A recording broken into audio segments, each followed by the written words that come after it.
Good morning, बहुत बहुत स्वागत है आपका। बाबर आजम की प्रेस कॉन्फ्रेंस फाइनली जो है वो हो चुकी है। 14 मिनट 57 सेकंड ये प्रेस कॉन्फ्रेंस चली है, ऑलमोस्ट 15 मिनट आप मानकर चलिए। क्या क्या पूछा गया? 3 बार कप्तानी के बारे में पूछा गया। 3 बार ये पूछा गया अलग अलग तरीके से, कप्तानी का क्या करोगे। रावलपिंडी में इस तरह की बातें चल रही है कि सर्जरी होनी है। पाकिस्तान क्रिकेट बोर्ड के जो चेयरमैन है मोहसिन नकवी, वो कह रहे हैं सर्जरी की जरूरत पड़ेगी। आपका क्या कहना है? आपके ऊपर क्या दबाव है? क्या आप खराब परफॉर्मेंस की वजह से कप्तानी छोड़ते हो? 3 तरीके से कप्तानी के बारे में पूछा गया। बल्लेबाजी के फ्लॉप होने के बारे में पूछा गया कि जो बैटिंग का फ्लॉप शो है इसके बारे में क्या बोलते हो। इसके अलावा यह भी पूछा गया कि इमाद वसीम और आमिर के बारे में क्या सोचते हो, जिनको यू टर्न लिया, जिन्होंने रिटायरमेंट से और वापस आए क्रिकेट खेलने के लिए वर्ल्ड कप को लेकर के। बैटिंग के बारे में क्या बोलते हो? न्यूयॉर्क में जिस तरह की विकेट थी और बाबर ने खूब क्लास लगाई है, पिच को लेकर के भी उन्होंने खूब बोला है, जमकर लताड़ा है। और इसके साथ साथ जो वेदर के बाद मैच नहीं शुरू हो पाया, चाहे वो यूएसए वर्सेस आयरलैंड हो, चाहे वो इंडिया वर्सेस कनाडा हो, और आज के मैच में भी जिस तरीके से स्लगिश आउटफील्ड था, उसके बारे में भी बाबर आजम ने दिल खोलकर बात की है। इसके अलावा उन्होंने ये भी कहा है, इमोशनल हो गए एक तरीके से, सॉरी भी कहा फैंस को, और ये भी कहा कि जो बेहतर होगा पाकिस्तान की क्रिकेट के लिए, मुझे जो कहा जाएगा करने के लिए, अगर आप कहोगे कप्तानी छोड़ दो, मैं कप्तानी छोड़ दूंगा। और दबकर ये बात नहीं कहूंगा, ये बात खुले में आकर कहूंगा, ये बात शुरू से कहूंगा कि अगर कप्तानी छोड़नी होगी तो पीछे से आवाज नहीं आएगी, आगे आऊंगा और बात करूंगा। एक चीज जो बाबर आजम के बारे में अच्छी लगती है, सारी चीजें हैं, अलग अलग बातें हैं, कैप्टनसी किस तरीके से की, टीम किस तरीके से चुनी, किन खिलाड़ियों को खिलाया, किन खिलाड़ियों पर भरोसा किया, तनकीद करने के लिए बहुत सारी चीजें हैं। लेकिन मुश्किल से मुश्किल सवाल जब सीधे तौर पर पूछा जाता है, मैंने बहुत सारी प्रेस कॉन्फ्रेंसेस अटेंड की हैं, इंडिया हो, पाकिस्तान हो, श्रीलंका हो, अलग अलग देशों में अलग अलग खिलाड़ियों से बात की हुई है। प्रेस कॉन्फ्रेंस में हो जाता है ऐसा कि कई बार जब कप्तानी को लेकर के बात आ जाती है कि इतना खराब टूर्नामेंट गया हो, उसके बाद कोई आपको सीधे कप्तानी छोड़ने पर बोल दे, आप एक बार जवाब दे चुके हो, 2 बार जवाब दे चुके हो, फिर तीसरी बार भी वही सवाल किया जा रहा है, तो खिलाड़ी बिफर जाते हैं। बाबर आजम के साथ ऐसा नहीं होता है, टू बी रियली ऑनेस्ट। वो जवाब कितने कन्विंसिंग देते हैं मैं उस पर नहीं बोलूंगा। उनकी अंग्रेजी का मजाक उड़ाने वाले ये समझ जाएं कि भाई भाषा के लिए वो यहाँ पर नहीं बैठा हुआ है, वो क्रिकेट के लिए यहाँ पर बैठा हुआ है। क्रिकेट खराब के लिए उस पर बात करो, भाषा पर जो लोग तनकीद करते हैं उनसे मैं इत्तेफाक नहीं रखता। लेकिन सीधे तौर पर कहा, मुझसे जो कहा जाएगा मैं कर दूंगा। अमूमन तौर पर बड़े बड़े कप्तान जो है वो बिफर जाते हैं इस तरह की बातों पर। मैंने नोट्स बना रखे कि बाबर आजम ने क्या क्या काम है, एक एक कर आपको बताता हूँ। कप्तानी पर पहला सवाल पूछा गया था, और इस पूरे के पूरे टूर्नामेंट पर जो कार्यकर्दगी क्या बोलते हैं कार्यकर्दगी रही है, उसके ऊपर पूछा गया था। फिर आपका बल्लेबाजी फेल होने को लेकर पूछा गया था। फिर प्रेशर होगा आपकी कप्तानी पर, इस चीज को लेकर के पूछा गया था। पिछले 3 टूर्नामेंट में, एशिया कप ले लीजिए जो श्रीलंका में हुआ था, उसके बाद इंडिया में जो वर्ल्ड कप हुआ था, उसके बाद ये T20 वर्ल्ड कप, आप नॉकआउट स्टेज तक नहीं पहुंचे हो, क्या प्रेशर है, इसको लेकर के बात की गई थी। आमिर और इमाद के बारे में पूछा गया था, सर्जरी की जरूरत होगी, अब जो मोहसिन नकवी का बयान आया पाकिस्तान क्रिकेट बोर्ड की तरफ से, उसके बारे में पूछा गया था। कहां मार खा रही है टीम, क्योंकि इमाद ने कल इसके बारे में बोला था कि हम फेयरलेस नहीं खेलते। बाबर ने कहा हम अकॉर्डिंग टू सिचुएशन नहीं खेलते, हमें खिलाड़ियों का साथ नहीं मिलता है। तो ये उन्होंने सीधे तौर पर कहा है। और इसके अलावा challenge as a batter in New York, New York में जब आप बल्लेबाजी कर रहे थे क्या चैलेंजेस थे, ये एक इंडियन जर्नलिस्ट ने सवाल पूछा था जिनका नाम सुनंदन लेले है। बाबर आजम ने जर्नलिस्ट की तारीफ की कि शुक्र हुआ आपने ये सवाल कर लिया। तो कुडोस टू सुनंदन लेले सर, एक्सपीरियंस जर्नलिस्ट है, और बड़े जबरदस्त सवाल, बड़े डिफरेंट तरह के सवाल होते हैं उनके हर बार। और इसके अलावा लास्ट में फिर पूछा गया कि किसकी जिम्मेदारी है, क्या पीसीबी की जिम्मेदारी है, क्या सिलेक्टर्स की जिम्मेदारी है, क्या बाबर आजम की जिम्मेदारी है। अब एक एक कर सुनो। कप्तानी पर मैं सीधा आपको मसला बता देता हूं कि कप्तानी पर बाबर आजम ने क्या बोला है। कप्तानी पर बाबर आजम ने 2-3 बातें कही है। पहली चीज, उन्होंने कहा जब पहले मुझे कप्तानी मिली, फिर मैंने कप्तानी छोड़ी, फिर मेरे पास कप्तानी वापस आई। अब जो भी मुझे कहा जाएगा, हम यहां से जाएंगे, पीसीबी चेयरमैन को मैं अपना फीडबैक दूंगा, मैं बताऊंगा कि क्या क्या हुआ, उसके बाद मैं उनके ऊपर छोड़ दूंगा कि वो क्या सोचते हैं।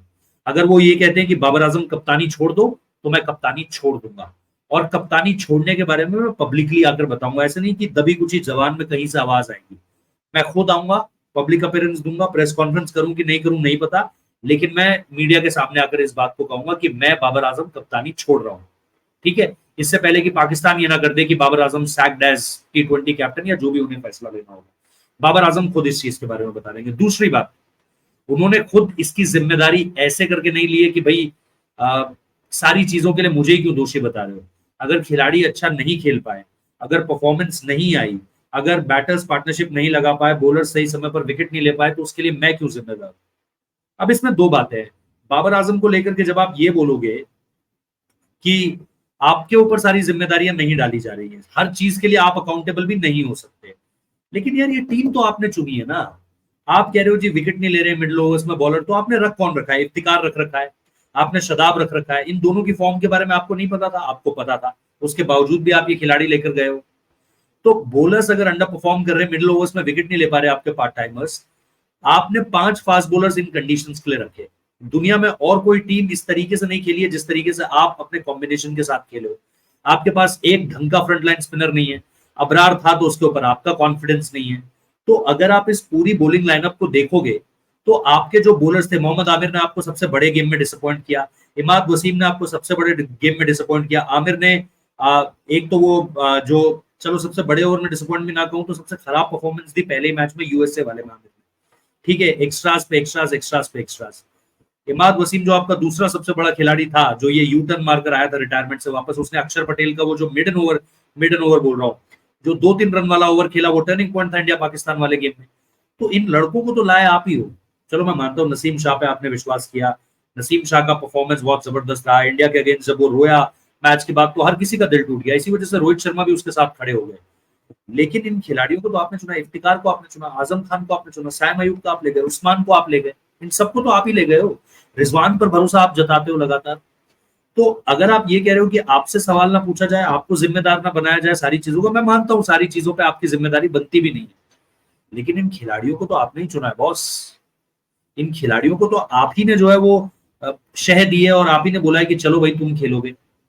पिछले 3-4 सालों में कितनी बदल गई पाकिस्तान की टीम, और जो अच्छे परफॉर्मर्स हैं वो बाहर बैठे हुए हैं। मैं बार बार कहता हूँ, उसामा मीर को आपने ये कह दिया, सॉरी मोहम्मद हारिस को आपने ये कह दिया कि पीएसएल अच्छा नहीं गया, उसामा का पीएसएल अच्छा गया तो आपने तब नहीं चुना। तो ऐसे ऐसे बहुत सारे खिलाड़ी हैं जिनको लेकर के सवाल हैं बाबर आजम से, लेकिन उन्होंने इस चीज पर अपने आप को डिफेंड करने की कोशिश की है कि सारी जिम्मेदारियां मुझ तक ना आए। लेकिन हाँ, अगर पीसीबी चेयरमैन ये कहेंगे कि कप्तानी छोड़ दो तो मैं कप्तानी छोड़ दूंगा। वो इमोशनल भी हो गए थे ये कहते हुए, और उन्होंने फिर लास्ट में फैंस से माफी भी मांगी इस चीज को लेकर के। बल्लेबाजी फेल रही, इस पर उन्होंने सीधे तौर पर कहा है कि मिडिल ओवर्स में हम प्रेशर नहीं बना पाए, शुरुआत में हम जो है वो बड़े रन नहीं लगा पाए, पार्टनरशिप बेसिकली हमारी नहीं हो पाई। तो उसके लिए भी पार्टनरशिप नहीं हो पाई, आप उस्मान को आपने चुना, सैम को आपने मौका दिया, ओपनिंग आपकी चल नहीं रही थी, मिडिल ऑर्डर आपका चल नहीं रहा था, फकर एक गेम नहीं चला है, रिजवान एक गेम नहीं चला है, उस्मान एक गेम नहीं चला है, सैम एक गेम नहीं चला है, इफ्तिकार एक गेम नहीं चला है। तो मतलब ये पसंद तो आप ही की थी। तो उस पर भी मेरे बाबर आजम से सवाल है। बल्लेबाजी पूरी तरीके से फेल हो गई।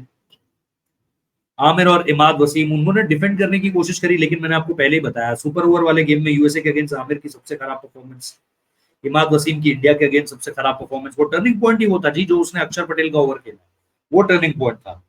सर्जरी की जरूरत है, बाबर आजम मानते हैं कि चीजें जो है वो खराब हुई है, टीम ने खराब परफॉर्म जरूर किया है, लेकिन वो अगर उनको कोई पिछले 3 आईसीसी टूर्नामेंट्स गिनाता है, सॉरी आईसीसी और एसीसी टूर्नामेंट गिनाता है, एशिया कप 50 ओवर का वर्ल्ड कप जो इंडिया में हुआ और उसके बाद फिर ये वाला वर्ल्ड कप, तो वो फिर आपको और पीछे ले जाते हैं। वो बोलते हैं हमने एशिया कप का फाइनल खेला हुआ है, हमने T20 वर्ल्ड कप का ऑस्ट्रेलिया में फाइनल खेला हुआ है, हमने 2021 में दुबई में सेमीफाइनल खेला हुआ है, तो वो फिर आपको वो गिराने लगते हैं।